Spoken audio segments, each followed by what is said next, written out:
Vamos a comenzar separando las claras de las yemas de unos huevos. Para ello hay varios métodos, como coger la yema con una cuchara o con una botella, pero bueno, vamos a hacer el clásico de pasar la yema de una cáscara a otra dejando caer la clara sobre un bol. Para esta receta vamos a necesitar las dos partes. La clara, ya lo hemos visto, ha ido a un cuenco y la yema va a ir a otro. Vamos a comenzar con la clara. Vamos a meter aquí unas varillas y le vamos a dar zapatilla de la buena para batirlas bien. Poco a poco y sin mucha demora veremos que va a empezar a espumar. Esto es buena señal, significa que la clara se está oxigenando y que poco a poco, acción de este aire que está penetrando aquí, está empezando a crecer. Eso es lo que buscamos y es la clave de esta receta. Estamos montando la clara al punto de nieve y todavía le queda bastante para llegar a ese nivel. Pero de momento vamos bien. Cuando esto haya espumado tanto, paramos de batir brevemente. Y en este momento vamos a agregar 120 gramos de azúcar. El azúcar va a ayudar a que el huevo alcance antes el punto de nieve. Pero mejor si lo hacemos a mitad del proceso. Hecho esto, volvemos a darle zapatilla de la buena a esto, es decir, que lo batimos bien con las varillas. Y ahora nada, es cuestión de tener paciencia, seguir batiendo sin parar en ningún momento. Y al cabo de unos pocos minutos tendremos formado nuestro punto de nieve. Algún tip que te doy, que de vez en cuando sabes que me gusta soltar alguno. Con unas varillas eléctricas mejor que mejor, nos va a costar mucho menos tiempo y mucho menos esfuerzo. Pero con una manual también se puede hacer, de hecho se ha hecho así durante toda la vida. Lo único que nos va a costar más, habrá que batir más, pero se puede hacer igualmente. Al cabo de unos 4 minutos de batido ya tendremos nuestro punto de nieve listo. Pero una duda que nos puede surgir a todos: Gorka, ¿cómo sabemos exactamente cuándo tenemos el punto de nieve listo? Pues cuando podamos darle la vuelta al bol y el punto de nieve ni caiga ni nada, se quede dentro. Ese es el punto exacto. Hop. ¡Tachán! Bueno, aunque si no estás muy seguro si está formado, tampoco te vengas muy arriba, no sea que lo tires todo. Pruébalo de poco en poco. Bueno, venga, vamos a seguir, que esto al final se va a parecer más a un circo que a un programa de cocina. Teníamos las yemas por otro lado y vamos a batirlas brevemente con cuidado y de momento simplemente para que no nos salte. De hecho, con ese poquito más que suficiente. Ahora vamos a agregar otros 120 gramos de azúcar. 120 gramos para las claras y 120 gramos para las yemas. Y todo esto para un bizcocho para unas 6 u 8 personas. Lo vamos a batir durante unos 2 o 3 minutos. Que se oxigene bien y que incluso el huevo después nos crezca. Nos va a quedar como una masa esponjosa, porque está bien oxigenado y nos va a crecer ligeramente, que eso es lo que buscamos, que se oxigene bien. De hecho, el proceso es muy similar a lo que hemos hecho antes con las claras. Lo único que las yemas no nos van a crecer tanto. Crecerán algo, pero no tanto. Y sobre todo van a adquirir de una textura muy cremosa. Tan cremosa que llegará a pegarse incluso a la varilla, pero enseguida caerá. Esa es la clave, y ese es el punto. Con el huevo ya totalmente preparado, vamos a proceder a integrar ambas partes, la clara y la yema. Introducimos el punto de nieve en las claras montadas y haciendo unos movimientos envolventes, integramos bien este dentro de las yemas. Lo hacemos en pequeñas tandas. E importante hacerlo también con movimientos envolventes. Aquí la idea es perder la mínima cantidad de aire posible. Que algo siempre se va a perder, es inevitable, pero lo dicho, la mínima posible. Porque este bizcocho que estamos preparando no lleva nada de levadura, ni de polvos para hornear. Y vamos a sustituir este ingrediente por aire. Después el aire en el horno crecerá, se expandirá efecto del calor del horno. Y va a ser precisamente esta expansión del aire la que va a hacer que nuestro bizcocho crezca. Yo estoy preparando aquí el bizcocho genovés básico, que simplemente lleva 3 ingredientes y ninguna grasa añadida.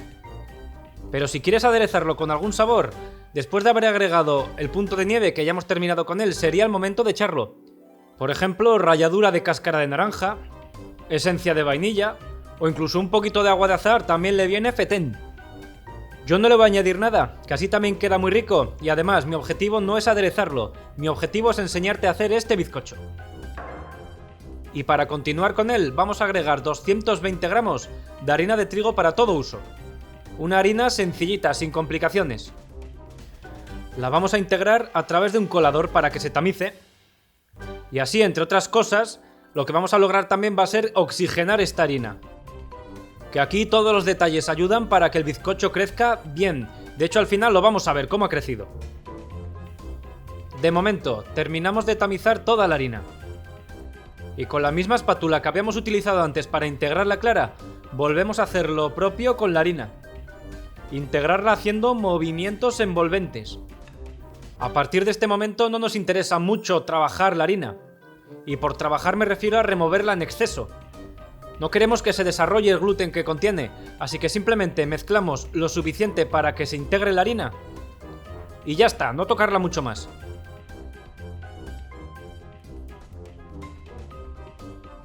Venga, ahora tenemos un molde desmontable. El fondo lo he forrado con papel de hornear. Los bordes del molde los vamos a untar un poquito con mantequilla. La única función de esta mantequilla, asegurarnos que el bizcocho no se pegue al molde, al igual que el papel de hornear del fondo.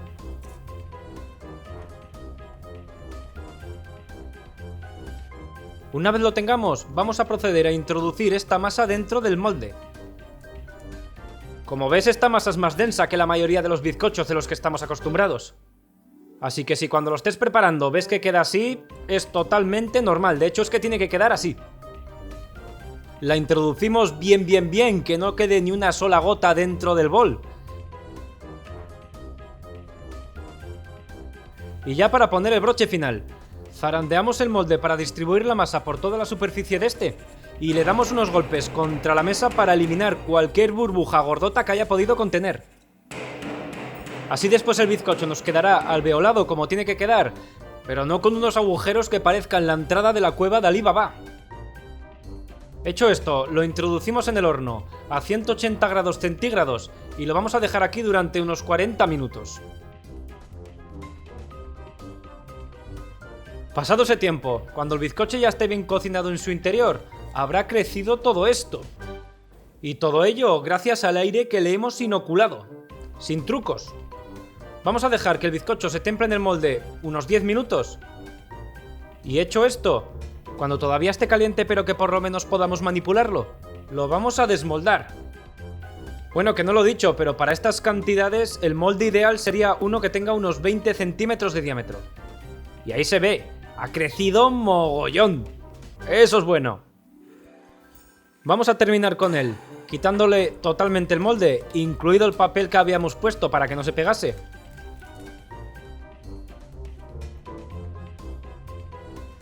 Y aquí se ve como todavía humea, recién salido del horno. Esto lleva apenas 10 minutos fuera del horno. Este vapor del agua no es que sea malo, pero puede llegar a arruinarnos nuestro bizcocho. Si no lo tratamos adecuadamente, para ello lo ponemos sobre una rejilla o sobre una cesta de mimbre o algo así. Y ale, dejamos que se enfríe aquí completamente. Que el vapor emane y se vaya, que no quede dentro del bizcocho, que puede dejarlo gomoso. Y ahora, por fin, cuando se haya enfriado completamente, mínimo una hora, ha llegado la hora de la verdad.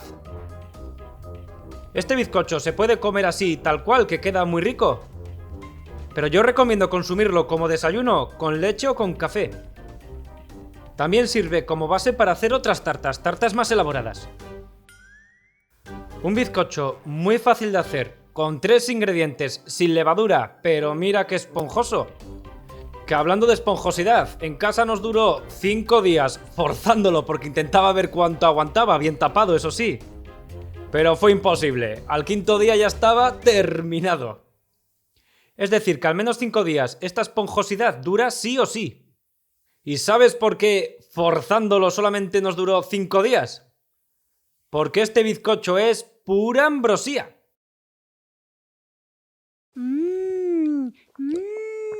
Ñam, ñam, ñam, ñam.